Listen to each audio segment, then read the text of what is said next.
안녕하세요. 이번에 쿼리 DSL과 DTO 토가보기라고 하는 주제로 강의를 준비한 최현이라고 합니다. 네, 바로 시작을 하도록 하겠습니다.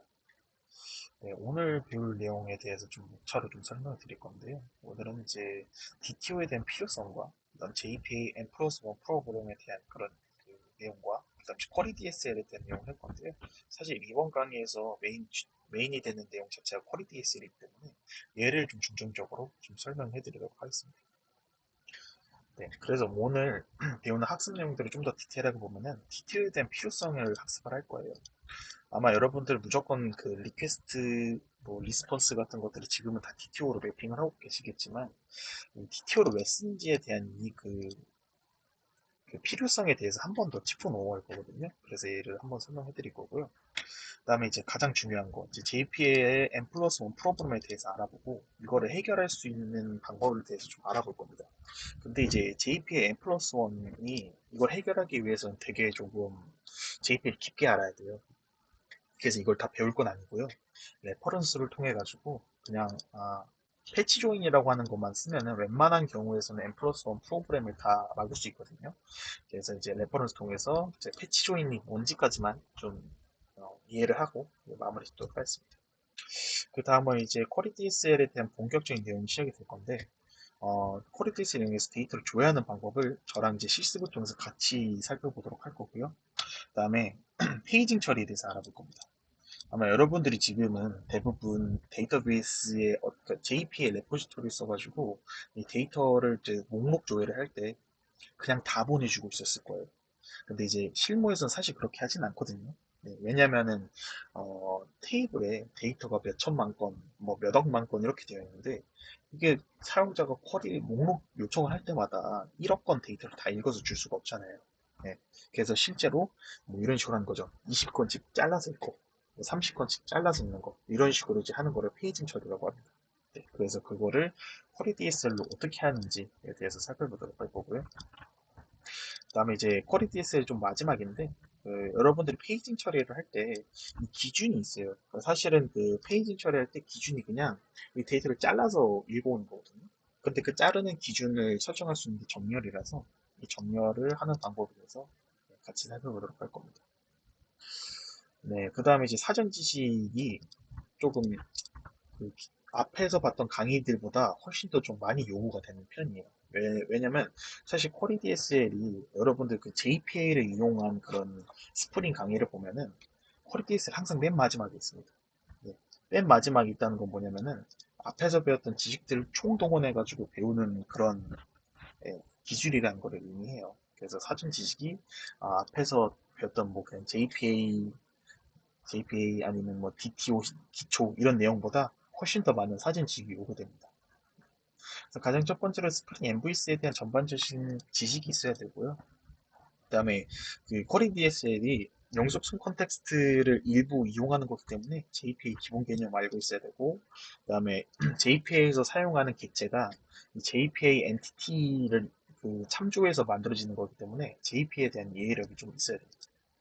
그다음 사실은 걔는 그 SQL문에 대한 그 지식이 있어야 된다라고 나와 있는데 얘 같은 경우는 사실은 퀄리티스 뿐만 아니라 개발자라면은 SQL을 무조건 알아야죠. 모르면은 개발을 할 수 없어요. 얘는 무조건 SQL은 알아야 됩니다. 특히나 이제 그 퀄리티 SL에서 더 중요한 거는 얘는 퀄리티 SL이 사실은 여러분들 자바 코드로 그냥 SQL문 짜는 거예요. 그래서 당연히 SQL문을 알아야 저런 것들을 퀄리티 SL 훨씬 더 잘 쓸 수 있겠죠. 네. 그 다음으로 이제 두 번째로 넘어가서 소스 큐빙 코드 및 환경 설정에 대해서 살펴볼 건데요. 소스 코드는 이제 제가 여기서 보이는 것처럼 여기 링크에서 참고해서 보시면 될 것 같고, 여기서 여러분들이 뭐 기능을 더 업데이트하고 싶다, 아니면 여기 한 코드를 리뷰하고 싶다, 네, 이런 것들 다 좋으니까 꼭 여기 깃허브에 들어가서 코드를 다운로드 받아서 실습을 한번 해보세요. 네, 그 다음 여기 제가 문서에다가 안 적어 놓긴 했는데, 아까 그 봤던 그 레포지토리에 보시면은 init.sql이라고 하는 게 있어요. 이것들을 여러분들 스프링 어플리케이션을 실행하기 전에 무조건 만들어서 이 데이터를 넣어주세요. 이게 이번 강의 같은 경우는 앞에서 배운 뭐 그 컨트롤러 그뭐 서비스, 뭐 DTO 이런 것들에 대한 특강 그 강의가 있었잖아요. 그런 거 외로 그런 거 할 때 뭐 예외처럼 어떻게 해야 되고 뭐 테이블 구조는 이렇게 가져가야 되고 그다음에 뭐 CRUD 인터페이스 다 제공해야 되고 그랬는데 사실 이번에 준비한 강의 자체가 거의 조회에 관련된 내용이기 때문에 이미 데이터베이스에 데이터를 쌓아놓고 시작하는 거를 네, 가정하고 있습니다. 네, 그 다음 당연히 인설트나 크레이트 같은 그런 인터페이스는 없어요. 그래서 여러분들은 반드시 실습을 위해서라면 이 init SQL문을 데이터베이스에다가 넣어주는 작업이 꼭 선수되어야 된다라고 말씀을 드리고요. 예, 그 다음에 이제 스프링부트 3 버전에서 퀄리티에서 연동하는 방법도 좀 많이 어렵더라고요. 제가 그 실무에서 쓰고 있는 게 스프링부트 2.7.12 버전인데 거기서는 퀄리티에서를 쓰려면 그냥 디펜던시만 설정해주면 끝이었거든요. 근데 스프링부트 3 버전에서는 퀄리티에서를 연동하는 방법이 좀 어려웠었어요. 그래서 아래 레퍼런스를 참고하셔가지고 여기 안에 있는 내용들을 같이 이제 따라가서 설정해 주셔도 되고요. 제가 코드로 좀 어떤 식으로 설정을 하는지에 대해서 간단하게 좀 말씀드릴게요. 제가 지금 얘기하는 내용들은 전부 다 그 레퍼런스에 있는 내용들이니까 그거를 참고만 하시면 됩니다. 가장 첫 번째로 빌드.점 그레이드를 들어가셔서 디펜던시 이 네 개를 설정해 줘야 돼요. 보시면 임플리먼테이션 한 다음에 퀄리티에스 JP 썼죠. 그 다음 여기 보시면 자카르타 나와 있는데 혹시라도 지금 여기서 스프링부트 2점대 버전을 쓰고 계신 분들은 얘를 JP에 바꿔줘야 돼요. 그게 3버전을 쓰신 분들은 이제 자카르타로 쓰시면 되고요. 그다음에 이 세 개가 사실 제일 중요하거든요. 사실 이게 왜 중요하냐면 퀄리티에스이 얘가 컴파일 시점에다가 특정 어떤 그 별도의 객체를 만들어요. 이 객체를 이용해 가지고 여러분들이 그 코드 형태로 그 SQL문을 짜는 거기 때문에 어노테이션 프로세서가 없으면은 여러분들이 쿼리DS를 생성한 그 객체를 인식을 하지 못해요. 그래서 이 세 개를 반드시 넣어줘야 된다라고 말씀을 드리고 싶고요. 네, 그 다음 이제 아래에 내려가 보시면은 여기서 47라인에서부터 64라인까지도 이제 그 쿼리 DSL에 대한 설정 부분이라고 보시면 좋을 것 같아요. 가장 첫 번째로 제가 함수를 하나 짰어요. 그다음에 뭐 제너레이티드 해가지고 뭐 이런 식으로 스트링을 하나 넣어주는데 이게 사실은 얘가 빌드 시점에 특정 객체를 만드는 거기 때문에 여러분들이 빌드 그레이드를 해서 빌드를 하게 되면은 이거 있죠. 이걸 누르게 되면은 이 빌드라고 하는 하나의 폴더가 생기고 이 안에 뭐 제너레이티드 뭐 소스 뭐 이런데 여기 생성되거든요. 원래는 여기 생성되거든요. 근데 이제 그렇게 되면은 찾아가는 게 좀 어려워요. 그래서 저 같은 경우는 이제 메인 하위에 제너레이티드 해가지고 이제 쿼리 DSL에서 사용하는 그 객체들이 생성될 수 있도록 이렇게 만들어 놨습니다. 네, 그래서 이거 여기 같은 경우는 제가 이제 새롭게 만들 이제 패스가 여기가 되는 거고요. 그다음에 이제 태스크 점 한 다음에 이게 get generated source output 디렉토리 해서 셋을 하게 되면은 셋한 다음에 여기 경로 넣어주면은 이제 그 퀄리티에스에서 사용하는 객체가 메인 하위에 generated라고 하는 디렉토리 안에 저장이 됩니다. 네, 그의 부가적인 설정들도 이렇게 해주시면 되고요. 네. 그 다음에 이제 더 본격적으로 지나가기 전에 제가 조금 잔소리를 하고 넘어가 보도록 하겠습니다. 여러분들 일반적으로 보는 그 스프링 프로퍼티스라고 하는, 어플리케이션 프로퍼티스라고 하는 파일에 여러분들이 지금 JP를 이용하면은 이런 식으로 데이터 소스의 URL, 유저네임, 패스워드를 당연히 설정해야 되고요. 그 다음에 이게 JP 하이버네이트 DD 로토라고 하는 옵션이 있어요. 근데 이 옵션이 제가 봤던 대부분의 사람들이 이걸 다 업데이트라고 하는 애를 쓰더라고요. 업데이트나 뭐 이런 옵션을 쓰는데, 제가 여기서 딱 잘라서 얘기하겠습니다. 얘는 무조건 돈으로 설정해야 돼요. 절대. 얘는 절대 업데이트나 다른 옵션 주지 마세요. 무조건 논으로 줘야 됩니다.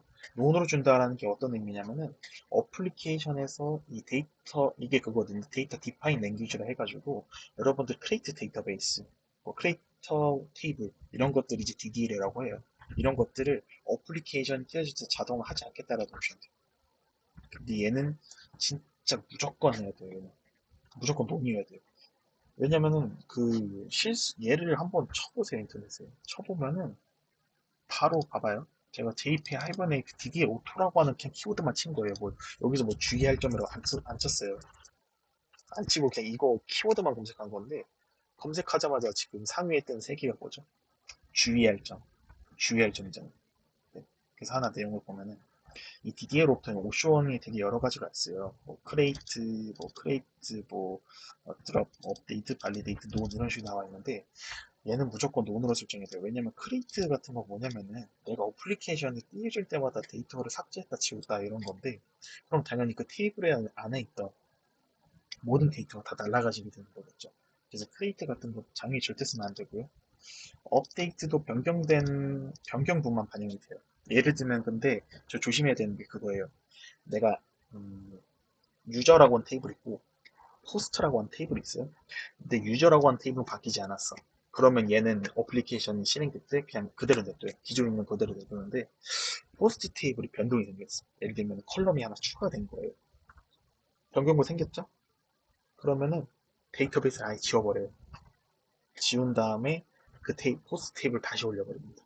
네. 어쨌든 업데이트도 똑같아요. 그래서 이게 DDL 오토 이런 DDL 오토를 잘못 쓰면은 이게 진짜 여러분들 큰일 날 수가 있어요. 여기 보면은 이 레퍼런스 첫 번째 줄 보고 깜짝 놀랐어요.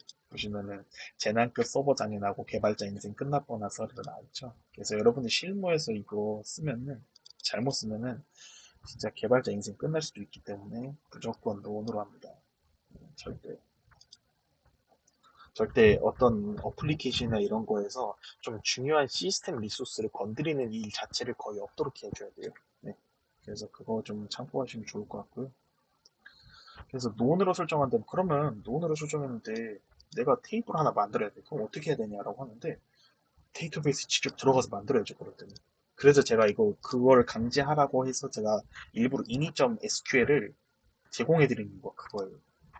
여러분들이 그 스프링 어플리케이션 자동으로 띄워주는 거 쓰지 말고 무조건 여러분들이 직접 데이터베이스에 붙어서 삽입하게끔 제가 이렇게 SQL 문 파일을 공유드린 이유가 그 이유예요. 그래가지고 제가 제공해드린 SQL문 이용해서 여기서 보이는 뭐 데이터 그립이라고 하는 툴을 이용해도 되고요. 이제 MySQL을 쓰기 때문에 뭐 MySQL 워크벤치라고 하는 GUI 툴을 써도 되니까 어쨌든 그런 GUI 도구를 이용해가지고 데이터베이스에 직접 다이렉트로 붙어서 이렇게 어, 테이블을 조작하는 그런 것들을 꼭 해주시기 바랍니다. 네, 어쨌든 여러분들 지금 이렇게 제가 제공해드린 SQL문을 다 실행하셔가지고 저처럼 이런 식으로 DB 데모라고 하는 데이터베이스 안에 테이블 3개 이렇게 만들어주고 기초 데이터를 이렇게 삽입을 해주시면 됩니다. 잔소리가 좀 길었네요. 네. 그 다음에 이제 본격적으로 들어갈 건데요. 가장 첫 번째로 DTO에 대한 필요성에 대한 이야기를 좀 진행을 해볼게요. 사실 이 DTO에 대한 필요성 같은 경우는 본 강의의 뭔가 메인 주제는 아니에요. 살짝 그냥 서브 주제인데 DTO에 대한 필요성을 한 번 더 짚고 넘어가기 위해서 제가 좀 이렇게 변례로 좀 했습니다. 소스 코드의 유저 컨트롤러라고 하는 것을 보면은 제가 버전 두 개를 만들어 놨어요. 보시면은 유저의 컨트롤러 보시면은 얘가 이런 식으로 유저 컨트롤러는 애가 이제 API 버전 1 멤버라고 해서 크리에이트 유저라고 하는 애가 있고요. 그 다음에 API 버전 2 멤버라고 하는 그런 메소드들이 있는데 API 버전 1의 멤버 같은 경우는 그냥 그거예요. 보시면 리퀘스트 바디 유저 엔티티가 그대로 가는 그런 케이스를 이제 염두에 뒀고요. 그다음 버전 2 같은 거는 이제 버전 1에서 발생한 문제점을 해결하기 위해서 이런 식으로 그냥 DTO를 받게끔 만들어 놓은 건데 아마 다들 아는 내용이라서 좀 빠르게 넘어가도록 하겠습니다. 자, 일단 가장 첫 번째로 크리에이트 유저 버전 1을 볼 거예요. 그러니까 그 엔티티 자체를 클라이언트한테 넘겨서 받는 거. 네, 그래서 실제로 여기 유저 서비스에 크리에이트 유저 v1이라고 하는 메소드를 보시면은 여기 인자로 유저 엔티티를 넘겼고 그 다음에 이제 새로운 유저 엔티티를 U라고 하는 키워드를 통해서 만든 다음에 레포지토리 세이브를 해줬어요. 이건 JPA 레포지토리입니다. JPA 레포지토리 이용해서 세이브를 해주고 이런 식으로 GTO를 넘겨주는 거예요. 그래서 이거에 대해서 한번 실행 한번 해보도록 합시다.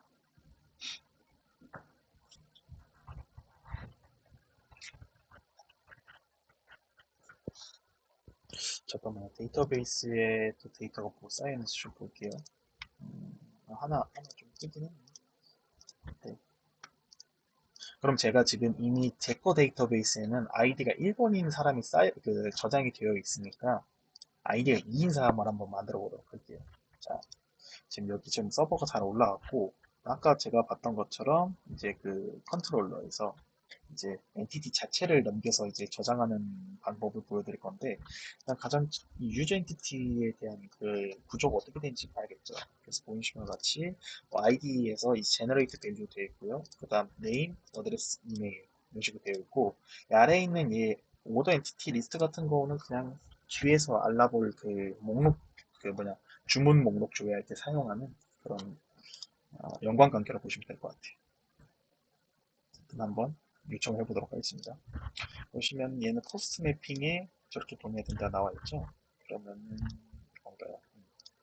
자, 이런 식으로 넣어줄 거예요. 이런 식으로 포스트 메서드 쓰고 로컬호스트 8080에 A5V1 멤버 이렇게 그 세팅해 놓고 그다음에 여기 바디 영역에 로우 들어가서 무조건 제이슨 포맷을 보내줘야 돼요. 네, 제이슨 포맷을 해주고 그다음에 지금 이미 데이터베이스 1인에 쌓여 있잖아요. 그래서 여기다가 아이디가 1이 2로 넣어줄 거고요. 그다음에 여기도 똑같이 뭐 다른 사람을 한번 들어갑시다. 추치하고 뭐 3층 어드레스 주소값 같은 거는 원래 있던 값에겐 3,000원씩 입력하고 이메일도 그냥 뭐 한식으로 입력을 하죠. 이런 식으로 지금 그 리퀘스트를 보낼 때 이 제이슨이 그냥 유저 엔티티 그 자체의 정보를 전부 다 담아서 보내도록 한 거예요. 자, 여기서 이제 샌드를 하면은 당연히 저장이 잘 되겠죠. 네. 리스폰스로 지금 아이디랑 이메일이 반환하도록 했는데 제가 지금 코드상에 애초에 있어요. 리스폰스 그 DTO에다가 아이디랑 이메일을 넣어주도록 되어 있어서 예, 여기 포스트맨에서 보이는 결과도 이렇게 나오는 걸 확인할 수 있겠죠. 네, 그 다음에 데이터베이스엔 당연히 새로 고침을 하면은 이제 100일이 저장되는 내가 100으로 설정해서 그런 겁니다. 네, 이거는 제가 이 오토 인크리스먼트인데 제가 이걸 100으로 설정해서 그 다음 번호가 되는 것 같아요. 어쨌든 100일이 새롭게 저장된 데이터라고 보시면 좋을 것 같고요. 근데 이게 문제가 있어요. 자, 어떤 문제가 있냐면은 내가 예를 들어서 이 API 자체가 새로운 유저만 만들어줘야 돼요. 진짜 새로운 유저만 만들어줘야 되거든요. 근데 이 API를 이용하면은 되게 신기하게도 기존에 있는 데이터에 대한 내용도 바꿀 수가 있어요. 자, 보시면 지금 아이디 101번째 최최최최 뭐 어드레스에서 뭐 3층 이렇게 저장이 되어 있죠. 자, 그러면은 이 리퀘스트 얘를 이용해 가지고 그냥 기존에 있는 데이터를 수정을 한번 해볼게요. 어드레스 한번 4층으로 바꿔볼까요? 4층으로 바꾸고 샌드를 하면은 지금 저장이 되죠. 그래서 실제로 새로 고침하면은 기존에 있는 내용이 바뀌었잖아요. 근데 원래 API 스펙 자체가 새로운 유저를 생성하는 기능만 있어야 돼요. 근데 지금 유저 엔티티를 그대로 받는 걸로 하고, 그 다음에 아까 그 레포지토리에 별도의 어떤 로직 없이 점 세이브라고 하는 메소드를 쓰기 때문에 세이브라고 하는 메소드 자체가 업설트예요. 이게 서비스 안에 보시면 유저 레포지토리에서 한번 세이브 하시죠. 여기 내부 구형 코드 한번 보신 분들이 있나요? 여기 보시면은 이 로직 자체가 그냥 업설트입니다. 보시면 if만 체크하죠. 그래서 얘가 이 엔티티가 새롭게 들어오냐면은 용접성 컨텍스트에 퍼시스트를 해주고요. 그게 아니라면은 그 원래 있던 내용에 머지 해가지고 업데이트를 해줍니다. 그래서 어쨌든 이 세이브 자체가 업설트 기반으로 공략하기 때문에 여기서 별도의 비즈니스 로직을 써주지 않으면은 그냥 기존에 있는 데이터도 다 변경을 할 수 있다. 근데 이제 우리가 이 API를 초기에 설계할 때 업데이트하는 기능 없죠. 애초에 이름 자체 크리에이트잖아요. 이게 뭐 업설트라든지 크레이트 월 업데이트라든지 이런 네이밍이었으면은 저런 식으로 기존에 있는 유저 이름도 변경을 할 수 있어야 맞아요. 근데 얘 같은 경우는 크리에이트니까 일단 이 지금 컨셉 자체가 깨진 거예요. 스펙 자체가 깨진 거고 좀 다른 이슈가 지금 유저 엔티티를 그대로 받잖아요. 그러면 유저 엔티티가 그대로 그 클라이언트한테 제공이 된다. 어떤 의미냐면은 데이터베이스 구조가 지금 못 줄이겠다라는 거랑 똑같아요. 그래서 가장 첫 번째 문제로는 이제 엔티티 스펙이 그대로 노출되어 있기 때문에 보안상으로 좀 안 좋다라는 거고, 사실 이 두 번째가 제일 심각한 문제예요. 유저 엔티티 스펙이 변경되는 경우 해당 API를 모두 변경해야 돼요. 그러니까 서버 측만 수정, 그러니까 DTO를 이용하면 서버 측만 수정하면 되는데 엔티티를 이용할 때는 얘를 호출하고 있는 프론트엔드나 클라이언트 다 수정을 해야 돼요. 네, 그러니까 한 가지 예를 보면은 유저 정보에다가 성별이 추가됐을 때는 그냥 얘가 DTO를 이용했을 땐 그냥 백엔드만 수정하면 돼요. 근데 이게 아니라면은 얘를 호출하고 있는 클라이언트도 모두 수정을 해야 돼요. 그래서 이런 것들이 되게 안 좋은 거였고요. 네. 그 다음 아까 문제 3번은 제가 얘기했죠. 얘가 애초에 스펙 자체가 새로운 유저를 생성하는 기능만 있는데 유저 사용자 아이디를 입력받기 때문에 업데이트도 된다라는 거죠. 어쨌든 여러 가지 많은 이유가 있는데 절대 엔티티 자체를 API 노출하지 말자라고 하는 거 나와 있습니다. 그래서 여기서 보시는 것 같이 API v2 그러니까 버전 두 번째 같은 경우는 기존에 있던 여기 엔티티를 주는 게 아니라 이런 식으로 이제 DTO를 주도록 되어 있는데요. DTO를 이용해서 이 create user request에는 어떤 내용이 담겨 있냐면은 name, 어드레스, 이메일을 넣도록 되어 있고 아까 엔티티랑 좀 다른 점은 그냥 아이디가 없는 거예요. 아이디가 없는 상태로 이제 데이터를 DTO를 통해서 이제 보내줄 겁니다. 그래서 포스트맨 똑같이 보낼 건데 얘 같은 경우는 아까 뭐였었죠? 그냥 여기서 API에서 API 버전 2였죠. API 버전 2였고 그 다음에 이제 보시는 것 같이 이제 네임, 어드레스, 이메일만 입력하도록 되어 있었잖아요. 여기 이메일만 좀 바꿔볼게요. 이렇게 바꾸고 그다음 똑같이 이제 여기 제이슨 타입으로 데이터를 보내볼게요. 자 그러면은 아이디가 지금 102번째 해가지고 새로운 유저가 생성이 됐죠. 데이트 포인트 가보면은 이런 식으로 또 하나가 생성이 됐고요. 그 다음에 하나 그냥 더 보낼게요. 더 보내줄게요. 이메일만 한 글자 바꾼 다음에 여기 보내면은 이제 103번이 생겼죠. 네. 애초에 지금 네임이랑 어드레스는 같은 데이터지만, 그러니까 102번째랑 103번째에 있는 그 네임이랑 어드레스는 똑같은 애지만 애초에 데이터 자체가 분리가 되기 때문에 해당 API를 쓰면은 무조건 유저가 생성되는 케이스가 되는 거죠. 그러니까 스펙을 만족을 하는 거죠. 보시면 코드도 다르지가 않아요. 보시면은 유저 그 크리에이트 버전 1의 그 서비스 코드를 보면은 얘가 그냥 인자로 받아온 값을 하나하나 셋셋셋 해주는 거잖아요. 그 다음 세이브 해주고 버전 2도 똑같아요. 그냥 크리에이트 유저 리퀘스트를 DTO 인자로 받아가지고 얘도 똑같이 셋셋셋 해주고 세이브하고 끝이에요. 네.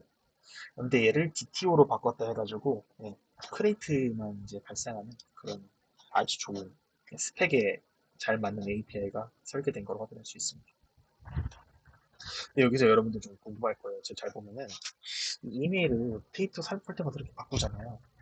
이게 왜 그러냐면은 제가 한번 이거 현음 좀 최 지메일이 기존에 있는 데이터거든요. 보시면은 어, 네 보시면 지금 아이디 1번에 지금 이메일이 이미 있죠. 이미 있는 거라고 요청을 해볼게요. 에러가 떨어집니다. 이 에러가 떨어진 이유가 뭐냐면은 여기서 보시면 데이터 인터그레이트 발리데이션 엑세션이라고 뜨잖아요. 얘 같은 경우는 기본적으로 뭐 유니커브를 해야 되는 컬럼에 유니커브라는 그러니까 그 동일한 중복키가 이제 저장되려고 하는 경우나 아니면 뭐 데이터 정합성이 깨진 경우 이럴 때 이제 이런 것들이 발생할 수가 있는데 이 테이블 옵션을 한번 여러분 SQL문을 다시 한번 보시면은 제가 유저 테이블에 이메일 컬럼을 유니크로 걸어봤습니다. 이 굳이 그 유니크에 건 이유가 있는데요. 사실 여러분들 유저의 요즘 추세가 그래요. 요즘 그 유저 정보에 대한 정보를 기록을 할 때 아이디 값을 대부분 이메일에 쓰는 경우가 많아요. 예를 들면 그거죠. 여러분들 뭐 프로그래머스라든지 어떤 뭐 다른 뭐 소셜 그런 것들을 보면은 다 그냥 가입을 할 때 이메일 형식으로 가입하게 되어 있거든요. 이게 왜 이메일 형식으로 가입을 하게 되냐면은 어쨌든 이메일을 하게 되면 당연히 유니크어블하게 설정할 수가 있고요. 그 다음 이메일 저렇게 아이디로 설정해 놓으면은 그 이메일 인증이나 이런 거 하기도 되게 편합니다. 그 다음에 뭐 소셜 로그인 같은 거 연동하기도 되게 편하고요. 네. 그래서 제가 이제 유저 테이블에 이메일을 유니크하게 설정한 이유가 좀 그런 이유라고 보시면 좋을 것 같고 그 다음에 이게 되게 중요해요. 여러분들 이게 이제 보시면은 제가 JPA는 따로 얘를 걸어놓지 않았어요. 보시면 유저 엔티티에 이메일 아까 유니크업을 했잖아요. 여기에 굳이 유니크업을 걸지 않았거든요. 사실 걸어야 돼요. 근데 안 걸어도 된다라는 걸 보여주는 거예요. 이게 그런 게 있어요. 데이터베이스 단위 유니크한 이런 속성을 걸어놓는 거는 말 그대로 그 데이터베이스 안에서 관리가 되는 값이에요. 그러니까 데이터베이스 안에 트랜잭션을 그 데이터를 인설트, 업데이트 할 때 다 관리를 해주잖아요. 그 안에서 데이터에 넣는 시점에서 유니크한 거 그런 걸 체크하는 거고 지금 여기 JPA 엔티티에다가 유니크하라고 설정하는 거는 영속성 컨텍스트 안에서를 얘기하는 거예요. 네. 이게 좀 많이 다르거든요. 이게 왜 다르냐면은 여러분들이 실제로 개발을 하시다 보면은 서비스를 하나만 띄우지 않고 여러 개를 띄울 수가 있어요. 그러니까 동일한 지금 제가 만든 데모 서비스를 5개 띄웠다고 가정했을 때 당연히 5개 서비스 안에 영속성 컨텍스트 각자 떠 있으니까 독립된 메모리 공간에 영속성 컨텍스트가 5개 떠 있는 형태잖아요. 근데 이런 것들이 있어요. 제가 이제 실제로 겪었던 이야기인데 스케일아웃을 해봤어요. 서비스 스케일아웃 한다. 데이터 적재하는 서비스를 이제 스케일아웃 한 거를 좀 띄워봤는데 나는 분명히 이 키가 무조건 유니크해야 되는데 유니크하게 안 들어가는 거예요. 그러니까 어떤 케이스가 있을 수 있냐면은 그 동일한 시점에 여러 개의 서비스에 동일한 데이터를 저장을 해야 되는 그런 순간에 데이터베이스 자체에서 이제 그렇게 예, 당연히 유니크해야 되는데 유니크하지 않는 그런 아주 기이한 현상이 발생하는 거죠. 그래가지고 살펴보니까 제가 이 데이터베이스 컬럼에다가 유니크를 걸어놓지 않았더라고요. 근데 이제 JPA 여기 엔티티에는 걸어놨고 어쨌든 이 엔티티에 설정하는 유니크 이 값은 그 영속성 컨텍스트 내부에서 되는 거기 때문에 크게 이게 스케일 아웃이 되었다라고 하면은 이 사실 의미가 없는 값이 될 수가 있어요. 그래서 이런 식으로 트랜잭션 관리하는 거는 무조건 데이터베이스에다 명시해 주는 게 훨씬 더 좋습니다. 네, 네, 근데 한 가지 좀 설명해 드리자면 버전 1에서는 기존에 있던 유저들을 수정할 수가 있었잖아요. 근데 이제 DTO로 변경을 하면서 지금 이 API 자체가 그냥 유저 생성만 할 수밖에 없기 때문에 그럼 만약에 유저의 기존 내용을 좀 바꾸고 싶을 때는 어떻게 해야 되냐 궁금하시는 분들이 있는데 그럴 때는 이제 컨트롤을 하나 더 만들면 되는 거죠. 네, 수정에 대한 거로. 뭐 모디파이 유저라고 하는 그 컨트롤러에다가 이런 식으로 풀 매핑으로 제가 이렇게 만들어 놨어요. 그래서 이거 API를 이용해 가지고 이런 식으로 유저의 이름을 바꿔줄 수 있다라는 거죠. 그래서 어쨌든 DTO를 이용할 때는 메서드 하나당 DTO가 하나씩 매핑이 되는 게 좀 좋아요. 어쨌든 그거 좀 보시면 좋을 것 같고요. 여러분들 이거 모디파이 유저 리스폰스, 모디파이 유저 같은 것들 한번 여러분들끼리 한번 실습해보고 싶은 분들은 해보시면 됩니다. 이거는 시간 관계상 넘어가도록 할게요. 네, 일단 DTO에 대한 이야기가 되게 길었는데 그 다음에 본격적으로 JPA, 그러니까 쿼리 DSL에 대한 이야기를 나누도록 하겠습니다. 다음으로 JPA M 플러스 1에 대한 이야기를 할 건데 이 M 플러스 1 같은 거는 사실은 이게 되게 내용도 많고 그다음에 시간 관계상 제가 직접 준비하진 않았고 되게 좋게 정리된 레퍼런스가 있어서 그거를 같이 보면서 설명해 드릴 겁니다. 네, 여기서 이제 JPA 모든 N 플러스 1 발생 케이스와 해결책에 대한 그런 레퍼런스를 제가 좀 가져와 봤는데요. 여러분들도 꼭 지금 시간 나실 때 이 레퍼런스 꼭 읽고 코드에다 적용을 해보시는 거를 해보시면 좋습니다. 보시면 여기 목차에 되게 많은데 여기서 사실은 이제 패치 조인까지만 하면은 웬만한 경우 케이스에서는 거의 다 N 플러스 1 프로그램 해결이 되거든요. 그래서 일단은 본 강의에서는 이 패치 조인까지만 다룰 겁니다. 이거 다음으로 페이지네이션 해야 되고, 그다음 뭐 배치 사이즈 줘야 되고, 뭐 이런 여러 가지 방법들이 있는데, 일단 그것까지는 다루진 않을 거예요. 네. JPA, 이게 사실은 이게 잘 몰랐는데, 여러분들 이력서에 JPA라고 쓰면은, 이건 면접 단골 질문이라고 하더라고요. N 플러스 1 문제가 발생하는데 이걸 어떻게 해결할까요? 뭐 이런 식으로 나와 있습니다. 그래서 여러분들은 JPA에 이런 식으로 N 플러스 1을 해결한 경험을 꼭 쌓고 가시길 바라겠습니다. 네, 일단 어쨌든 N 플러스 1이 뭔지에 대해서 좀 얘기를 해야 되는데요. 이 같은 경우는 그거예요. 당연히 하나의 SQL문을 쓰면은 이 데이터가 다 나올 것을 예상을 했는데 데이터가 n번 더 추가가 되는 형태인 거거든요. 그러니까 어떤 거냐면은 유저라고 하는 엔티티랑 포스트라고 하는 엔티티가 서로 이렇게 연관관계에 걸려 있어요. 그럼 당연히 코드상에서도 유저의 뭐 원투매니 같은 걸로 이런 식으로 뭐 포스트랑 연관관계에 걸려 있겠죠. 근데 나는 유저에 대한 순수 정보만 얻고 싶은데 유저의 지금 그 포스트 엔티티가 연관관계에 걸려 있기 때문에 이 포스트 엔티티를 읽으러 또 SQL문이 나가버려요. 그래가지고 그거를 이제 플러스 원이라고 하거든요. 당연히 유저를 줘야 하니까 쿼리가 하나만 나가야 되는데 얘에 연관되어 있는 애들까지도 전부 다 줘야 하기 때문에 쿼리가 n번 더 나간다 해서 n 플러스 원이라고 하는 거예요. 그래서 n 플러스 원을 근본 무조건 해결해 줘야 됩니다. 이게 성능에 영향이 너무나 커요. 예를 들면 그거예요. 조회 한 번은 진짜 끝날 수 있는 연산인데 n 플러스 원 때문에 100번 나고 막 몇백 번 나오고 그럽니다. 그럼 당연히 이제 성능에 엄청나게 안 좋은 영향을 주게 되겠죠.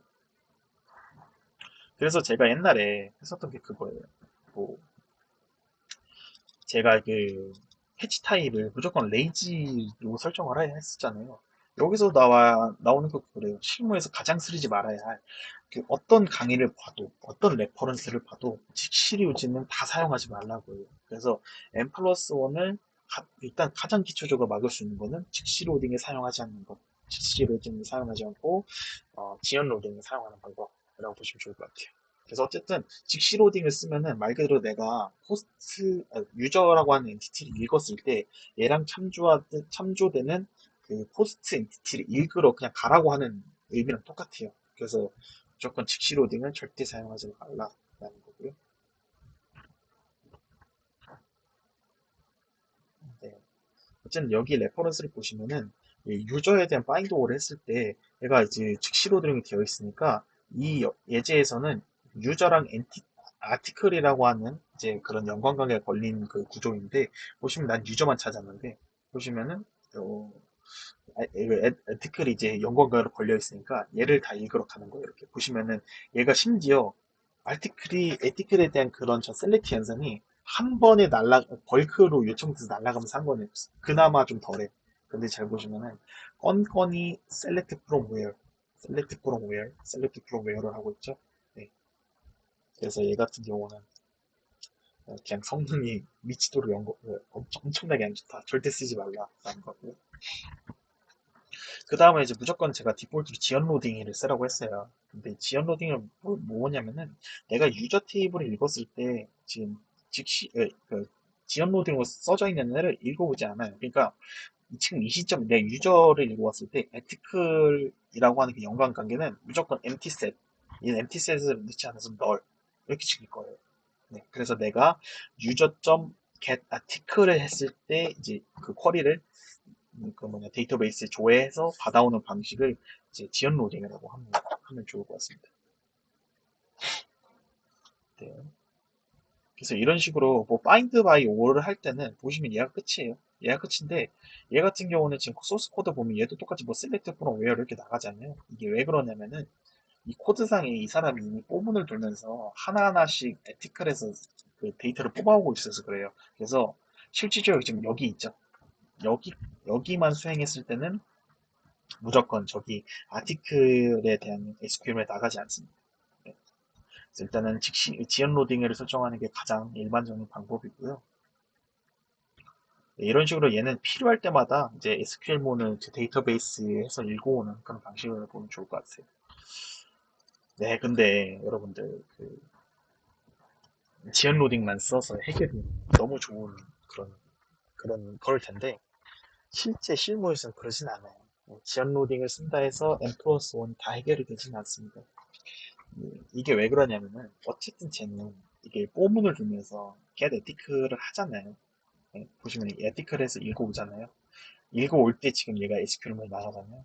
어쨌든 얘는 SQL문이 포문을 돌 때마다 나간다는 게 문제인 거예요. 그래서 패치 조인을 써서 네, 이 패치 조인을 쓰면은 근본적인 n 플러스 1 문제를 거의 다 해결할 수가 있습니다. 네, 이게 뭐냐면은 그냥 어, 그거라 보시면 좋을 것 같아요. 지금 예제에서는 제가 어디를 좀 읽어볼지 모르겠는데 어쨌든 레이즈는 안 갖고 오고 그냥 너린 상태로 냅두거든요. 근데 패치 조인은 한 번에 전부 다 갖고 와요. 애초에 그냥 n 플러스 1 프로그램 자체가 발생하지 않도록 그냥 전체 내가 그 SQL문에 넣은 쿼리에 대한 연관관계야 이런 것도 한 번에 한 쿼리에 다 담아요. 그걸 이제 패치 중이라고 합니다. 그럼 당연히 연관관계 걸려 있던 애들도 전부 다 읽고 오니까 n 플러스 1 발생 안 하겠죠. 네. 일반적인 케이스에서는 패치 조인만 이용을 해도 대부분의 n 플러스 1 문제는 다 막을 수 있다라는 거고. 네, 보시면 이렇게 되어 있죠. 얘가 아마 이거 코드를 제대로 코드가 find by jpql을 해가지고 얘는 jpql은 제가 알기로는 패치 조인이 없거든요. 그래서 이런 식으로 하고 내가 그 똑같이 읽을 때마다 그 얘를 get해서 getter를 써서 읽어올 때마다 select from where이 나가는 거 확인할 수 있죠. 일반적인 패치 조인 이제 JPA를 이용했을 때는 이런 식으로 그 패치 조인이라고 하는 애를 이용하면 되는데요. 패치라고 키워드를 넣어주면 돼요. 쿼리 DSL도 있습니다. 어쨌든 이 패치라고 하는 일을 이용하면은 이런 식으로 스타트에서 엔드부터 그 다음으로 뭔가 더 셀렉트 프롬 웨어를 했죠. 다만 좀 달라진 게 레프트 아우터 조인을 하고 그다음에 패치 조인을 하고 이런 것들이 좀 하나의 좀 다른 차이가 있습니다. 어쨌든 하나의 쿼리에 이 셀렉트 프롬 웨어를 저를 한 번에 이렇게 때려 박아서 조회를 하는 게 패치 조인이라고 보시면 좋을 것 같아요. 뭐 여러 가지가 있는데 어쨌든 뭐 패치 조인도 얘 여기서 끝나면 상관없는데 얘가 일단 만능은 아니에요. 근데 사실은 여기까지는 그러니까 여기 지금 여기 딱 선을 그을게요. 여기까지는 JPA에서 근본적인 M 플러스 1을 막을 수 있는 방법. 아래부터 페이지네이션에서부터는 조금 뭐랄까 M 플러스 1 문제도 막고 성능도 올리고 좀 이런 것들에 대한 예라고 보시면 좋을 것 같아요. 그래서 그런 것들에 대해서도 궁금하신 분들은 이 레퍼런스를 보면서 참고하시면 좋을 것 같습니다. 네, 아무튼 JPA M 플러스 1 설명 되게 길었네요. 네, 일단 본격적으로 이제 퀄리티 SL에 대한 이야기를 나눈 건데 이 사실은 다 대부분 실습이랑 코드 해석만 할 거라서 그렇게 내용이 많진 않아요. 네. 가장 첫 번째로 이제 퀄리티 SL이 뭔지부터 알아야겠죠. 퀄리티 SL을 뭐냐면은 그냥 정적 타입을 이용해서 SQL과 같은 쿼리를 코드 형태로 작성할 수 있도록 하는 거. 얘가 쿼리 DS의 핵심입니다. 그러니까 내가 SQL문을 짜는데 얘를 그 코드 형태로 짜는 거예요. 그냥 스트링으로 뭐 select from where 이런 식으로 내가 적는 게 아니라 그냥 select 함수를 주라고 where 함수를 주라고 이런 식으로 되어 있어요. 그래서 쿼리 DSL 같은 거는 그냥 뭐 SQL문을 직접 하드 코딩하는 것이 아닌 코드 형태로 작성하는 것이 특징이다라는 건데 여기서 좀 더 과장돼서 말씀드리자면은 여러분들이 이력서에다가 JPL을 할 줄 안다 썼어요. JPI를 할 줄 안다라고 쓰는 거는 쿼리 DSL까지 할 줄 안다라는 거를 똑같이 말하거든요. 네, 어쨌든 쿼리 DSL까지 알아야 내가 JPA를 할 줄 안다. 이렇게 될 수 있는 거예요. 어쨌든 그렇게 보시면 좋을 것 같고요. 다음으로 이제 쿼리 DSL에 대한 본격적인 얘기를 하기 전에 JPQL이나 쿼리 DSL의 특징을 좀 차이점을 알아볼 건데 사실 여러분들 그런 거 있어요. 신기술이 그냥 괜히 나오는 게 아니거든요. 세상에 완벽한 소프트웨어가 있으면은 그 소프트웨어는 영원히 그 다음 뭐 그 더 뭐 향상된 버전 이런 거 잘 안 나와요. 네. 퀄리 DSL이 나온 이유도 기존에 쓰던 어떤 기술에 어떤 문제가 있으니까 이게 나오지게 된 거죠. 그래서 퀄리 DSL 나오기 전에 JPQL이라고 하는 걸 썼는데 JPQL에 대한 예를 좀 살펴볼게요. 이 코드인데 보시면은 뭐 펄슨 레포지토리라는 게 있고요. 그다음에 find person이라 해가지고 내가 그 JPA 그 인터페이스 그 레포지토리 인터페이스 안에다가 person find person 해가지고 얘를 이렇게 메서드를 정해놓고 그 위에다 쿼리라고 하는 그 어노테이션을 통해서 이 안에 스트링 형태로 이렇게 쿼리문을 짜면은 그게 그냥 JPQL이 되는 거예요. 그래서 어쨌든 내가 만든 그 껍데기 인터페이스 메소드 위에다가 쿼리 그 뭐냐 어노테이션을 걸면은 얘가 이제 JPQL로 저 find person이라고 하는 애가 위에 그 SQL 구문을 통해서 데이터베이스에 조회가 되고 이런 구조로 되어 있어요. 자, 근데 JPQL을 보면 문제점이 있는데요. 이 사실 이런 거 되게 조심해야 돼요. 여러분들 코드를 짤 때 무조건 이렇게 뭔가 하드 코딩으로 들어가는 거를 굉장히 조심스럽게 생각해야 됩니다. 네. 그래서 이 보시면 쿼리 어노테이션 안에 들어가는 조회문이 문자열인 점을 꼭 참고를 해줘야 돼요.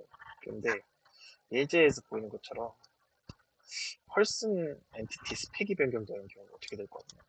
예를 들면 지금은 SQL문에 p.firstname이라고 되어 있잖아요.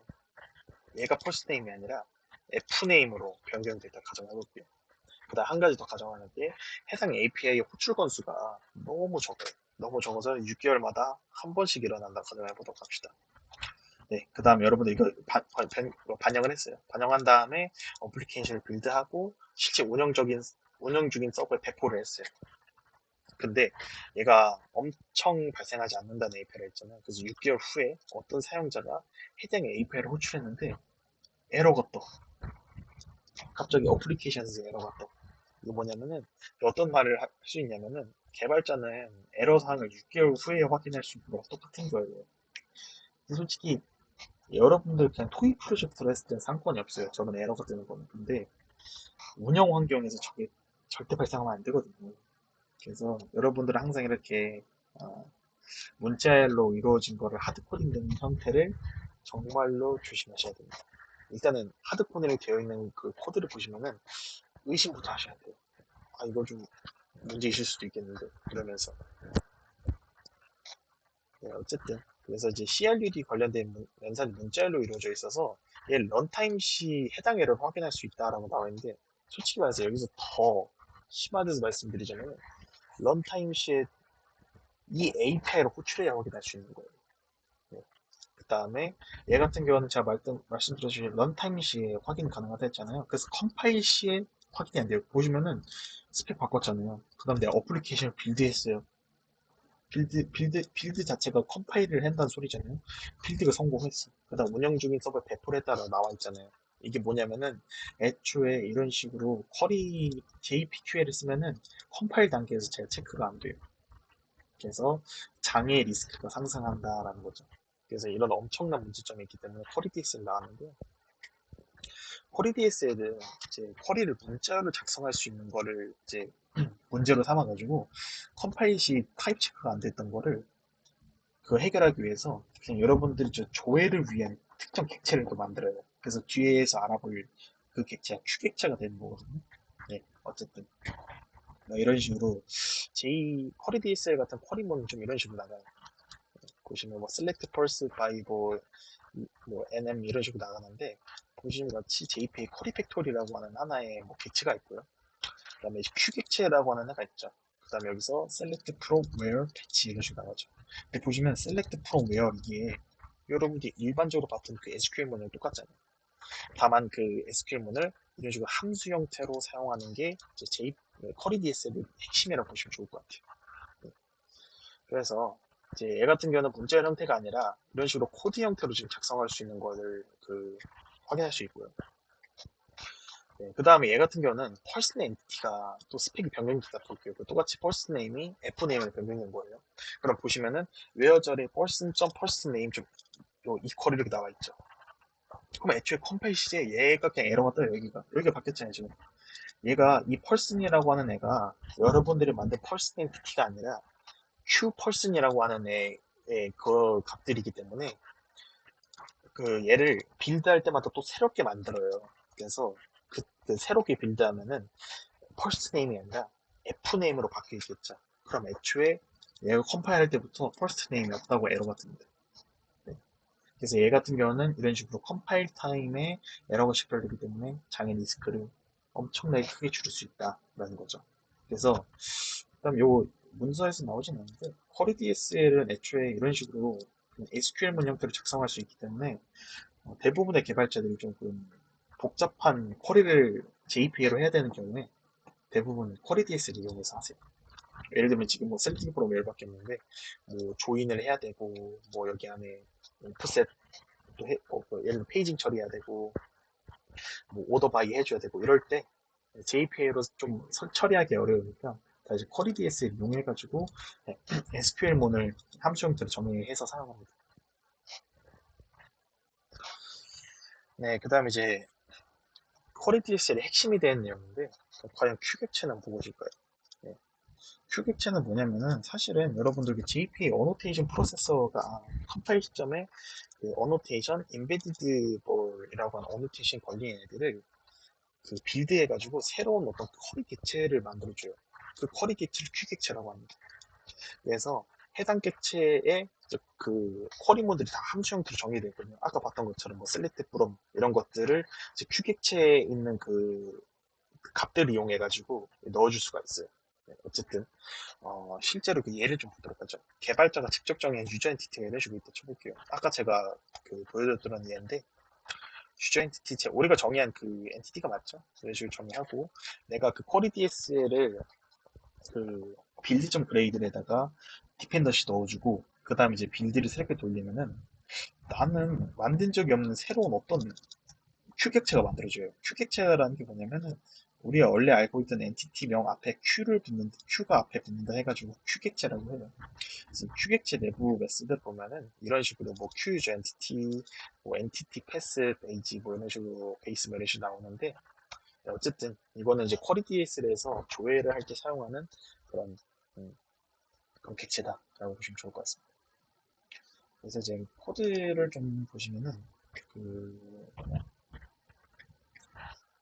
지금 이거를 끄고 클린한 다음 빌드를 해서 다시 보여주면 좋을 것 같아요. 자, 클린하면은 지금 보시는 것 같이 아까 그 메인 하위에 그 제너레이티드라고 하는 그 디렉토리가 있었는데 없어졌죠. 자, 근데 제가 얘기했던 것처럼 유저 엔티티 하나 있고요. 그 다음에 어, 프로덕트도 있죠. 프로덕트 엔티티 있죠. 그 다음에 오더도 똑같이 오더 엔티티가 있어요. 그러니까 지금 제 프로젝트에 엔티티 오노테이션이 걸린 애가 3개니까 당연히 제가 아까 얘기했듯이 쿼리티에서 빌드를 하게 되면은 컴파일 시점에서 그 특정 조회 전용의 객체가 생긴다 했잖아요. 그 객체가 아까 그 봤던 그 뭐 Q 유저 엔티티 이런 애들이 쿼리티스에서 조회 목적으로 사용되는 그런 기체라고 보시면 좋을 것 같아요. 자, 빌드했는데 제너레이티드 해가지고 이런 식으로 큐 객체 만들어졌죠. 이런 식으로 애초에는 그 컴파일 시점에 얘들이 만들어지기 때문에 에러를 애초에 컴파일 시점에서 확인할 수 있다라고 하는 엄청난 그 메리트를 보유를 하고 있습니다. 이제 본격적으로 이제 그 실습을 구현을 할 건데요. 가장 첫 번째로 쿼리 DSL을 이용해서 조회하는 코드를 이제 구현을 할 겁니다. 자, 여기서 프로덕트 서비스의 get 프로덕트 리스트에 대해서 쿼리 DSL을 적용해서 조회를 한번 해보도록 할게요. 자, 이제 여기서 프로덕트,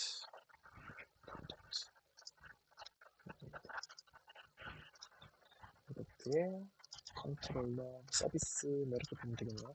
자, 일단 컨트롤러에 일단 get 프로덕트 리스트라고 하는 애가 있거든요. 여기에 보시면은 리퀘스트 파람 해가지고 카테고리 값을 이제 매개 변수로 받습니다. 예. 그래가지고 여기서 이제 서비스의 get product list라고 하는 메서드가 있는데요. 여기서 일단 쿼리 DS에 이용하는 그 구문을 넣을 거예요. 자, 이렇게 컨트롤러 다시 들어가서 잘 보시면 리퀘스트 파람이라고 하는데 그 카테고리를 넣어져 있죠. 근데 이 앞에 널어버리라고 하는 오노테이션이 걸려 있어서 지금 이 get 매핑에 이 API로 쿼리 파람이 리퀘스트 파람이 있을 수도 있고 없을 수도 있습니다. 그래서 이 두 가지 케이스로 예상이 되는데 이 API에 리퀘스트 파람을 넣어주지 않으면은 전체 조회를 하고 리퀘스트 파람을 저렇게 명시를 해주면은 이제 웨어저를 통해 가지고 그 카테고리에 해당하는 걸 보여주는 그런 기능을 만들어 볼 거예요.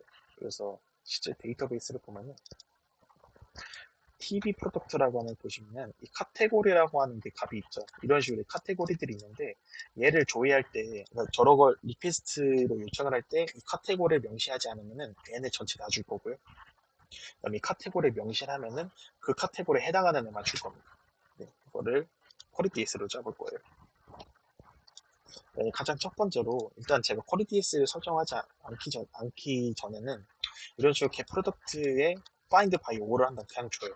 이거 같은 경우는 아까 제가 얘기했던 것처럼 그 카테고리 값을 리퀘스트에 명시하지 않았을 때예요. 그래서 지금 이것만 구현이 되어 있는데요. 일단 한번 그 떨어지는 값을 좀 먼저 보도록 하죠.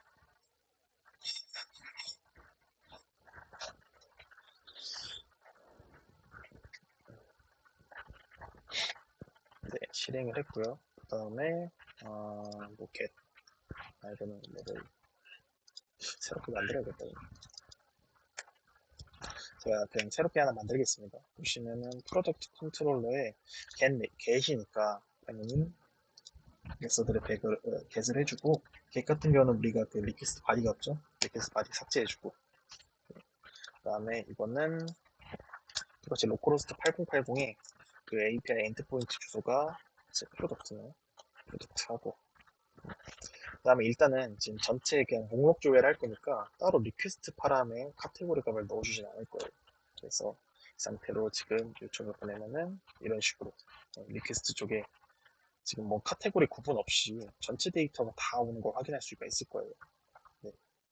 그래서 여기서 이제 쿼리 DS를 이용해가지고 카테고리에 해당하는 애만 뽑아내는 거를 추가적으로 구현을 할 겁니다. 자, 일단 그러면 쿼리 DS에 관련돼서 코드를 어떻게 짜는지부터 먼저 살펴봐야 하는데요. 네. 일단 가장 기본적으로 우리가 JPA 레포지토리 해가지고 어떤 인터페이스를 하나 만들잖아요. 그래서 똑같이 여러분들 프로덕트 레포지토리라고 하는 애를 만들어 주시고 JPA 레포지토리에서 이렇게 넣어주면 되는데 한 가지가 더 추가됐어요. 프로덕트 레포지토리 커스텀이라고 하는 인터페이스도 익스턴즈를 해줘야 됩니다. 그럼 이제 프로덕트 레포지토리 커스텀이라고 하는 애는 어떤 애를 하냐면은 얘도 똑같이 인터페이스인데 이 인터페이스 같은 경우는 쿼리 DSL을 이용해가지고 얘를 실제로 구현을 해줄 거예요. 어쨌든 이 커스텀은 쿼리 DSL에서 이용하는 메서드들의 좀 껍데기다라고 보시면 좋을 것 같고요. 커스텀에 일단은 지금 그 카테고리에 해당하는 애를 만들어줘야겠죠. 그래서 뭐 당연히 목록이니까 리스트겠죠. 리스트에 프로덕트 엔티티 이렇게 해주고 그 다음에 get product list 하고 여기서 제가 아까 얘기했듯이 그 사용자 입력한 카테고리에 해당하는 애만 갖고 온다 했잖아요. 그러면 당연히 이런 식으로 커스텀에다가 이렇게 빈 메서드를 정의를 해주시고요. 그냥 보시면 내가 이렇게 넣으니까 갑자기 빨간 줄 때에서 원 릴레이트 프로블럼 뜨죠. 눌러봤어. 근데 갑자기 프로덕트 레포지토리 인프리먼트 들어가니까 빨간 줄이 뜨네요. 이게 인터페이스를 사용하는 이유예요. 내가 이런 식으로 구현해야 될 메소드를 추가를 하니까 얘를 지금 받아서 사용하는 그 클래스 입장에서는 얘를 반드시 구현하라고 나오죠. 그래서 인터페이스는 이런 식으로 그 구현을 강제하게 할 때 잘 사용할 수가 있습니다. 어쨌든 커스텀에다가 이렇게 넣어주시면 되고요. 그래서 여기서 그 제가 한 메소드, 제가 방금 정한 메소드를 삽입할 거예요. 보시면 generate라고 하는 애 들어가서 override 메소드가 있는데 얘 단축키 말고 오른쪽 마우스 눌러서 generate라고 하는 애 있죠. 얘를 누르면은 override 메소드가 있습니다. 여기 들어가서 방금 정의한 얘를 클릭하고 OK를 누르면은 이렇게 삽입이 됩니다. 그래서 지금 이 프로덕트 임플리먼테이션이라고 하는 클래스 자체가 쿼리 DS에 관련된 애가 되는 건데 얘 같은 거는 규칙이 있어요. 레포지토리 오너테이션 걸려 있어야 되고요. 그 다음에 JPA 쿼리 팩토리라고 하는 애가 이런 식으로 멤버 변수가 스프링 빈으로 이제 오토와이드가 되어 있어요. 그래서 얘를 이용해서 이제 쿼리 DS를 통해서 요청을 보낼 거예요. 자, 어떻게 하면 되냐? 지금 보시면은 프로덕트 엔티티니까 항상 제가 아까 얘기했듯이 쿼리 DSL은 특정 이 쿼리 DS에서만 쓰는 객체가 또 새로 만들어진다 했었잖아요. 그게 Q객체라고 했으니까 얘는 그냥 일반 프로덕트 엔티티가 아니라 Q 프로덕트 엔티티에 조회를 해야 돼요. Q 프로덕트 엔티티 나와있죠. 그 다음에 프로덕트 하고 이제 Q 프로덕트 엔티티, 프로덕트 엔티티 이렇게 넣어주고요. 일단은 그 다음에 리턴 해가지고 실제 그 조회 결과를 바로 리턴 해줄 거예요. 자, 이런 거는 이제 JPA 쿼리 팩토리를 이용해가지고 셀렉트 프롬 웨어를 설정해 줄 수 있습니다. 그다음에 뭐 셀렉트 프롬 한 번에 써도 되고 그게 아니라면 그냥 셀렉트 일단 제가 그 SQL 쓰듯이 써볼게요. SQL 뭐 쓰듯이 셀렉트 프로덕트하고 그다음에 프롬 프로덕트. 그러니까 지금 여기서 보는 셀렉트 프로덕트가 우리 여러분들 그 SQL 뭐 적을 때 얘랑 똑같은 애예요. 에스테릭 표시하는 거. 이제 사실은 여기다가 프로덕트가 아니라 아마 그런 것도 있어요. 예를 들면 프로덕트라고 하는 애가 5개의 컬럼을 갖고 있는데 이 5개를 다 반환하는 게 아니라 뭐 아이디만 리턴한다든지 아니면 아이디랑 뭐 네임만 리턴한다든지 이렇게 여러 개 할 수가 있잖아요. 그래서 그럴 땐 어떻게 할 수 있냐면은 이 셀렉트 안에 진짜 이 큐 객체를 넣어주는 게 아니라 프로젝션이라고 하는 객체를 또 만들어줘야 돼요. 그러면은 넣어줄 수 있습니다. 근데 그거 좀 많이 복잡해서 넘어가도록 할게요. 보시면은 여기 안에 보시면은 셀렉트 구현체를 보면은 익스텐션이라고 하는 데가 나와 있거든요. 그래서 이 익스텐션이라고 하는 애를 구현한 네, Q 프로젝션이라고 하는 객체를 구현해서 여기다 넣어주면 되는데 그건 일단은 기본 강의에서 나를 다룰 내용은 아니라서 네, 여러분들이 나중에 찾아보시면 좋을 것 같습니다. 어쨌든 셀렉트 프롬 이게 해줬고 그다음에 이제 웨어절에 넣어주겠죠. 웨어절에 넣어줄 건데 아까 제가 얘기했던 것처럼 그 이 조건 자체가 이 쿼리문 조건 자체가 그 사용자 입력한 카테고리에 해당하는 애만 보여준다 했으니까 웨어절이 어떻게 하면 주면 돼요. 프로덕트의 카테고리가 EQ가 이퀄이거든요. 네, 이퀄에서 카테고리 사용자 입력한 카테고리가 같을 경우에만 리턴 해주면 됩니다. 네. 그럼 이렇게 지금 조건문 다 완성됐죠? 네, 여기서 끝나는 게 아니라 실제로 내가 이렇게 그 퀄리티에서를 좀 더 심화해서 보신 분들은 나중에 좀 이해가 되실 거예요. 이렇게까지 쓴다 해서 실제 조회가 날아가지 않아요. 지금 이거는 준비하는 과정이거든요. 예, 얘는 그냥 프리퍼레이션만 하는 거예요. 대기만 하고 있고 실제로 내가 이제 얘를 데이터베이스에 조회해서 갖고 오고 싶을 때는 패치라고 하는 걸 써줘야 돼요. 패치. 근데 여기서 쓰이는 패치는 아까 제가 봤던 JPA N 플러스 1 프로그램에 나온 패치랑 다른 거예요. 이 패치는 내가 여기서 쓴 그 SQL문이 실제 데이터베이스로 날아가서 데이터를 받는 그 트리거에 대한 패치예요. 실제로 그 N 플러스 1 프로그램에서 말하는 그 패치는 여기서 뭐 패치 조인이 있어요. 그거 써야 됩니다. 웨어저, 여기서 막 웨어저 패치 조인 같은 거 할 수 있거든요. 어쨌든 웨어절이나 프롬절 안에 쓰이는 조인에 패치 조인이 있기 때문에 그게 이제 M 플러스 1 프로그램을 해결할 수 있는 패치 조인이지 그래서 맨 마지막에 쓰이는 패치는 똑같은 그 패치 조인이 아니다. 보시면 좋을 것 같습니다. 네, 그 다음 이제 이렇게 여러분들 지금 쿼리DS 이용해가지고 지금 데이터베이스 조회하는 부분 다 완성하셨잖아요. 그럼 서비스 로직에 한번 붙여보도록 하죠. 자, 근데 지금 이 서비스 메서드가 두 가지 기능을 하고 있어요. 자, 뭐였죠? 첫 번째, 카테고리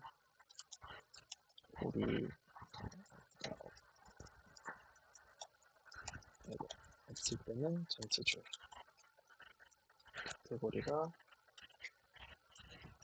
있을 때는 카테고리만 조회 이거잖아요. 지금 서비스에서 지금 이게 기능이 두 개가 되는 건데 여러분들 여태까지 했던 그 코드들을 보시면은 서비스에 뭐 이런 뭐 이프몬이라든지 이런 비즈니스 로직이 거의 없었어요.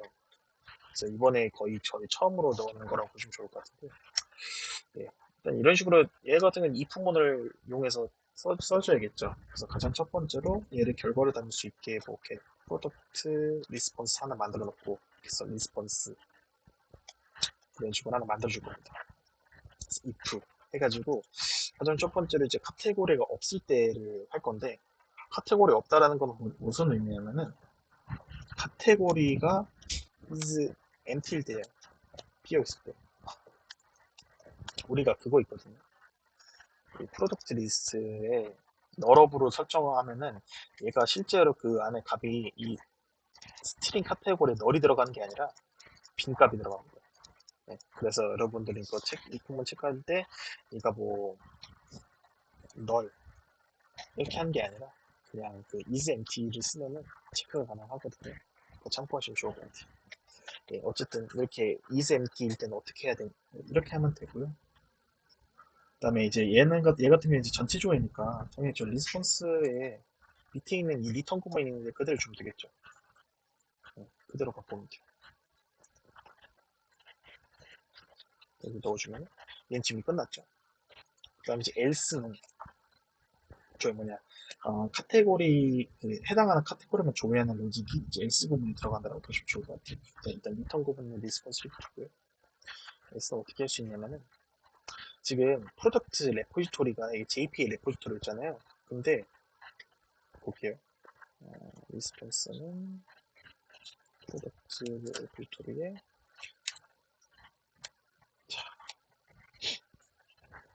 이거 똑같이 변환해줘야죠.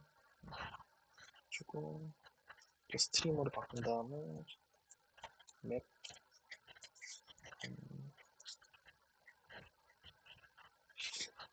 프로덕트 리스폰스 빌더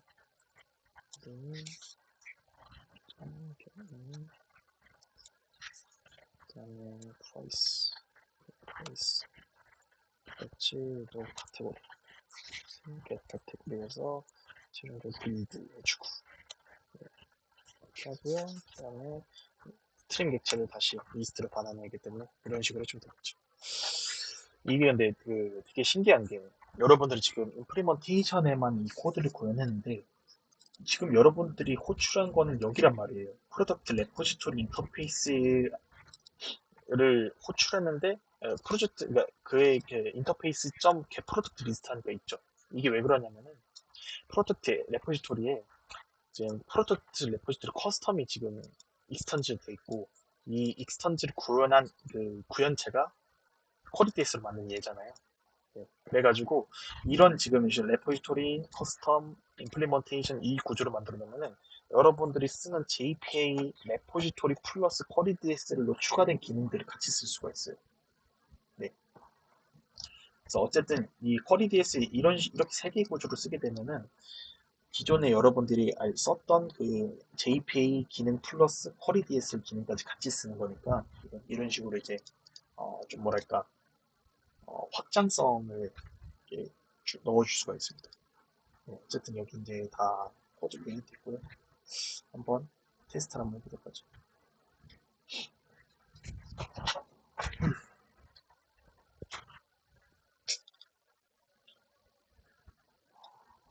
자, 됐고요. 일단 포스트맨을 통해 가지고 한번 입력을 한번 해보도록 합시다. 자, 이제 보면은 일단은 가장 첫 번째로 그냥 카테고리 넣지 않았을 때 잠시만요. 에러가 튀지. 이게 널이 아닌가? 잠시만요.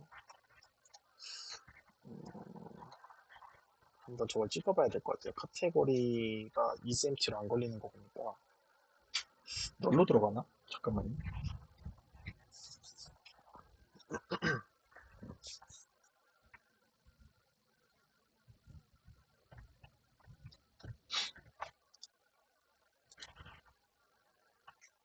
널로 들어가네요. 죄송합니다. 이거 보니까 그 너러블로 설정을 하면은 얘가 빈값이 아니라 널로 들어가네. 그러면은 이런 식으로 해줘야겠죠.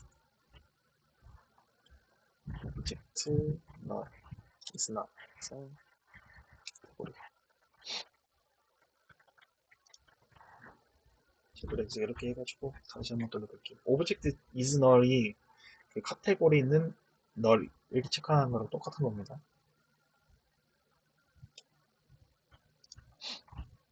이런 식으로 지금 보시면은 그 리퀘스트 파람에다가 그 카테고리 넣지 않았을 때 전체 조회가 이렇게 되는 걸 확인할 수 있고요. 여기서 이제 그 조회를 해당하는 카테고리만 조회하기 위해서 쿼리 파람을 이렇게 넣어줄 거예요. 쿼리는 뭐 예를 들면은 뭐뭐 있지? 데이터베이스에 전자기기라는 게 전자기기 입력해서 한번 가져와 볼게요. 전자기기 입력한 다음에 얘를 보내면은 잠시만요. 전자기기인데 전자기로든 뭐야. 샌드위치. 이런 식으로. 카테고리 전자기라 입력하니까 지금 보시면은 전자기 이외의 애들이 지금 음, 출력이 안 되는 거 확인할 수 있죠. 어쨌든 이게 쿼리 DS를 이용해가지고 어, 그 쿼리몬을 짜는 그런 기초 실습이라 보시면 좋을 것 같습니다. 어쨌든 일단 이제 조회 코드 실습 구현은 완료가 됐고요. 그 다음에 이제 페이징 처리랑 조회 결과를 정렬할 수 있는 방법에 대해서 알아보도록 할 건데, 이미 페이징이랑 조회 결과 같은 것들은 제가 코드를 이미 구현을 해놔가지고 같이 보면 좋을 것 같아요. 자, 일단은 이 API에 대한 버전 1에 대한 문제점을 먼저 같이 보도록 할게요. 그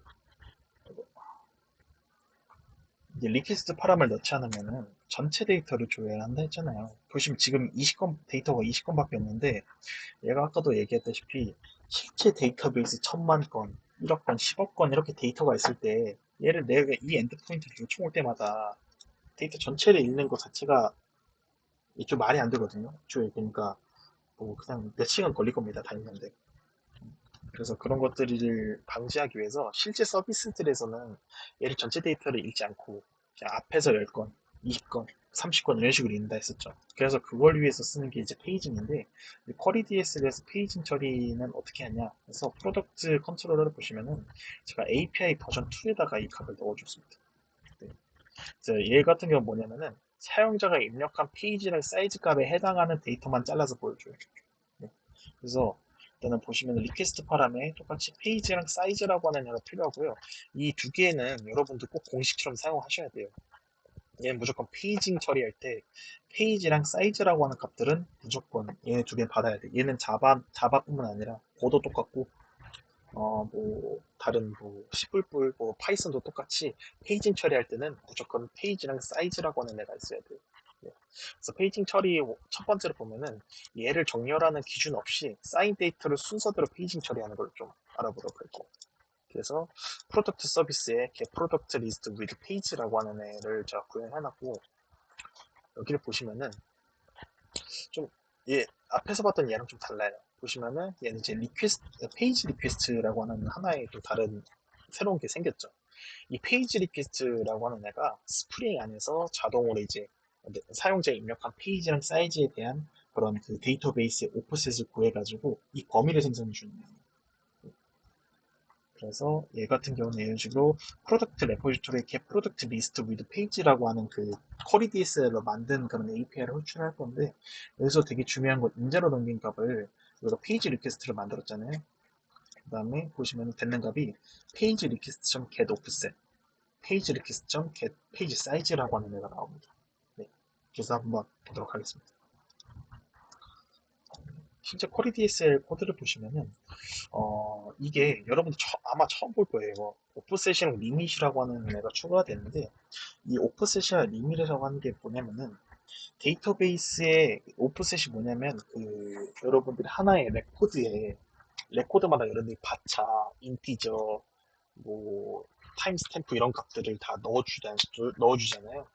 인티저일 때는 뭐 8바이트, 뭐 바차 10일 때는 뭐 10바이트 이런 식으로 되는데, 이 레코드 하나에 대한 그런 데이터 사이즈 바이트 그 바이트 차이 있잖아요. 그러니까 레코드 1번의 시작 주소랑 레코드 2번의 시작 주소에 대한 그런 그 오프셋 그런 이런 차이를 여기서 말하는 오프셋이라고 합니다. 근데 이 오프셋 같은 건 당연히 사용자는 몰라요. 당연히 오프셋 모르죠. 계산을 해봐야 하는 거니까. 그래서 별도의 얘네들이 이런 식으로 페이지 리퀘스트를 제공하는 거예요. 페이지 사용자는 알고 있잖아요. 내가 어떤 페이지에서 데이터를 몇 건을 갖고 와야 되는지는 알고 있잖아요. 그래서 내가 첫 번째 페이지에서 뭐 데이터를 20개 갖고 오겠다. 이런 것들은 다 알고 있으니까 페이지 리퀘스트로 얘네 페이지랑 사이즈를 받은 다음에 실질적으로 데이터베이스를 조회할 때는 얘네들을 전부 다 오프셋과 리밋으로 바꿔버립니다. 그래서 오프셋은 그거죠. 예를 들면 앞에 10건을 읽어야 되니까 가장 첫 번째 0바이트에서부터 뭐 예를 들어서 페이지 사이즈가 10이다라고 하면은 0에서부터 10개에 대한 그런 그 데이터만 갖고 오는 거고요. 그 다음에 예를 들어서 페이지 두 번째 있는 애 갖고 온다. 그러면은 그 데이터베이스의 11번째 오프셋에서부터 10개를 갖고 온다. 이런 거라고 보시면 좋을 것 같아요. 네. 그래서 오프셋의 리밋이라고 하는 키워드가 되게 중요합니다. 얘가 하나 좀 특징이 있는데 얘는 그 데이터베이스의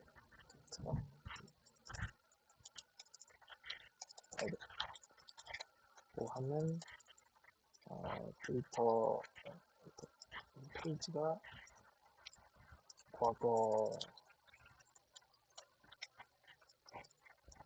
음, 그 오프셋 리밋 구조를 사용하면은 사실은 조회하려고는 페이지가 과거일수록 좀 많이 내려져요. 왜 그러냐면 이게 어, 앞쪽에 있는 그 최신 오프셋 같은 것들은 그냥 계산 그 컴퓨터적으로 좀 계산 몇 번만 하면 바로 구해지는데 이게 뒤로 가면 갈수록 오프셋을 더 더하고 더 계산하고 더 계산하고 더 계산하고 이런 작업이 필요하기 때문에 과거로 갈수록 느려진다라고 하는 어, 그런 단점이 하나 있습니다. 그래서 오프셋 리밋 말고도 또 다른 방법을 이용해서 조회하는 방법이 있는데 그거는 일단은 과거 데이터에 대한 그 쿼리 속도도 똑같아요. 다만 최신을 조회할 땐 좀 느립니다. 네. 근데 사실은 대부분의 그 서비스를 고르잖아요. 가장 최신에 있는 사용자 입장에서 가장 최신에 있는 글만 보고 끝내잖아요. 그래서 과거 데이터를 거의 조회하는 경우가 거의 없기 때문에 대부분 오프셋 리밋으로 다 커버를 하는 편입니다. 어쨌든 설명이 길었으니까 한번 제가 돌려볼게요. 페이지 처리에 대한 그 스펙을 컨트롤러 들어가서 보니까 API 버전 2고요.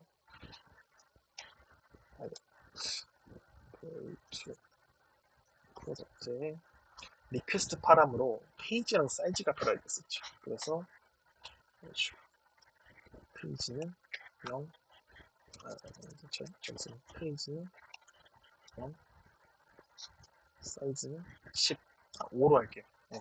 이게 사실 여러분들 근데 궁금한 게 페이지 그 1이 아니라 그러니까 그거잖아요. 가장 첫 번째 페이지를 갖고 온다 해가지고 당연히 페이지를 1로 입력을 해야 된다고 생각할 텐데 사실 컴퓨터 입장에서는 가장 첫 번째는 무조건 0이에요. 배열도 똑같잖아요. 배열도 무조건 0. 가장 첫 번째는 인덱스 0번이라고 하잖아요. 페이지도 똑같습니다. 그래서 페이지가 0이 되는 게 맞다. 이거를 굳이 프론트엔드에서 그냥 1, 2, 3, 4 이렇게 받고 싶다 하면은 그냥 1, 2, 3, 4로 그대로 받고 백엔드에서 조회할 때 마이너스 1에서 하면 돼요. 어쨌든 지금 목적은 그런 건 아니니까 이렇게 좀 보도록 하겠습니다.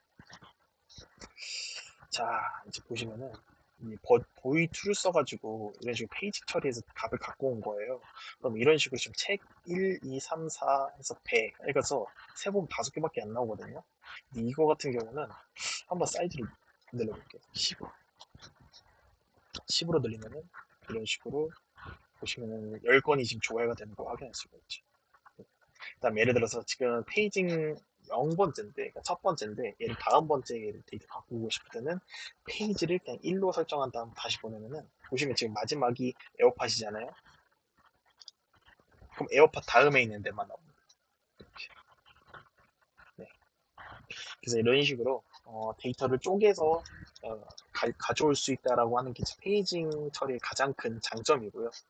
근데 여기 그 데이터베이스에 어떻게 그 데이터가 저장되어 있는지 좀 먼저 볼게요. 보시면은 그래서 페이지 0으로 한 다음 사이즈 10을 하면은 책 1에서부터 에어팟까지 나오죠. 얘 데이터베이스에 쌓인 걸 보면은 이런 식으로 돼 있어요. 그냥 페이징 처리 어려운 게 아니에요. 데이터베이스에 쌓인 순서대로 끊어서 갖고 오는 거예요. 보시면은 아까 API 사이즈가 10이었잖아요. 그러면은 ID 1에서부터 10까지 이 데이터를 지금 이 API에 갖고 오는 거예요. 근데 여기서 페이지가 0이 아니라 1로 키웠어. 그 버즈에서부터 힐까지 나오잖아요. 버즈가 11번째 있죠. 11번째 있고 힐이 20번째 있네요. 그럼 지금 다음 얘를 갖고 오는 거예요. 네. 이런 식으로 어쨌든 그 페이징 처리 자체가 오프셋을 이용해가지고 가장 최신에서부터 이렇게 잘라서 읽어온다. 라는 그런 거를 보시면 좋을 것 같고요. 근데 여기도 V2 문제가 좀 있어요. V2 문제가 뭐냐면은 얘는 무조건 사인 데이터 최신 번호를 갖고 온다라고 하는 그런 단점이 존재하는데 실제 실무에서는 뭐 그냥 이런 뭐 히스토리 없이 그냥 쌓인 거 그대로 보여주면 된다라고 하면 되게 간단한데 사실은 그렇지 않은 경우 되게 많거든요. 예를 들면은 뭐 정말 복잡하게 뭐 네임으로 소트하고 뭐 카테고리로 뭐 이렇게 뭐그 오더 바이 해서 막 카테고리로 뭐 이런 식으로 그룹 바이 하고 이런 되게 복잡하게 들어가요. 그래서, 그래서 실질적으로 지금 여기까지 배운 오더 바이는 별로 쓸모가 없습니다. 그래서 일단은 V3를 하나 더 만들어놨는데 V3는 정렬 기준이 있는 거예요. 그래서 이제 정렬 기준도 똑같이 쿼리 DSL을 이용해서 할 건데 얘 같은 경우는 똑같이 엔드포인트 V3고요. 그다음에 여기서 해당하는 거는 그냥 가격을 기준으로 네임샷을 정렬할 거예요. 그러니까 테이블에 지금 프라이스가 있잖아요. 얘를 네임샷을 정렬하면은 이런 식으로 되겠죠. 컴퓨터가 제일 비싸니까 이런 식으로 네임샷은 정렬이 되는데 얘가 실질적으로 같이 이런 식으로 나오는지 한번 확인해 볼게요. 자, 일단 먼저 코드를 보기 전에 똑같이 해주죠. V3 그래서 똑같이 얘는 이제 그 페이지 0으로 설정하고 사이즈 10, 사이즈 5로 할게요. 그냥 사이즈 5. 샌드 하면은 자 보세요. 뭐가 다른지 확인이 가능하시죠?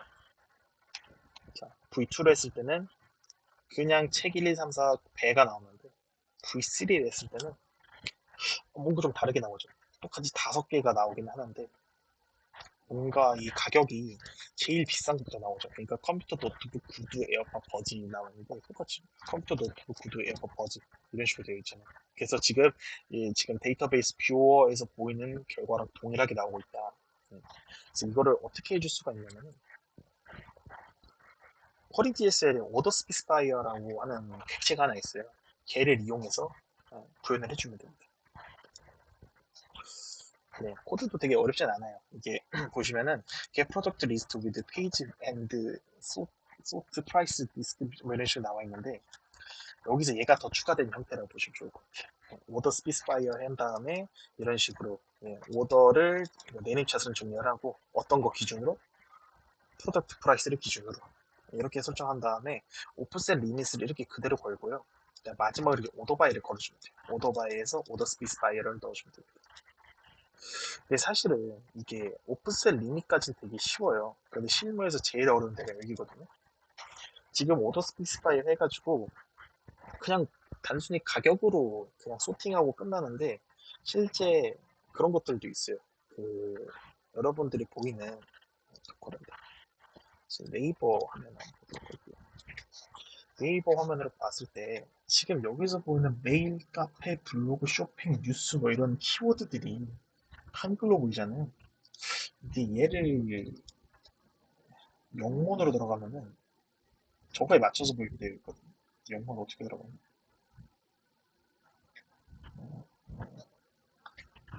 네이버 잠시만요. 음,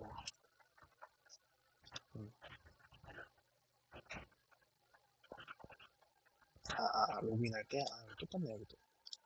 네, 아무튼 지금 보시면은 제가 지금 로그인을 할 때 한국어로 로그인했잖아요. 근데 얘를 영어로 한번 로그인해 볼게요. 영어로 바꾸니까 갑자기 언어 셋이 잘 봐요.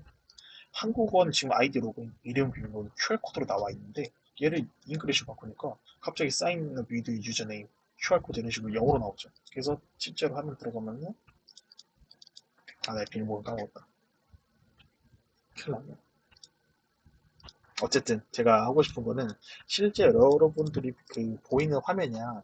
실제 이게 어떤 의미냐면은 하나의 코드 값을 한국어로 변환했을 때 결과, 잉글리시로 변환했을 때 결과, 중국어로 변환했을 때 결과가 다른 거거든요. 그래서 어쨌든 데이터베이스에 어떻게 하는 거냐면은 컬럼에 저런 식으로 한국어를 그 자체를 저장하는 게 아니라 저거를 저장하는 거예요. 코드 값을 저장하는 거예요. 근데 실제로 사용자한테 보여줄 때는 그 변환된 한국어에 대한 그런 걸 기준으로 소팅해야 될 때가 있어요. 그런 걸 하면은 저 오더 스피스파이어에 안에 있는 코드가 엄청나게 복잡해집니다. 네.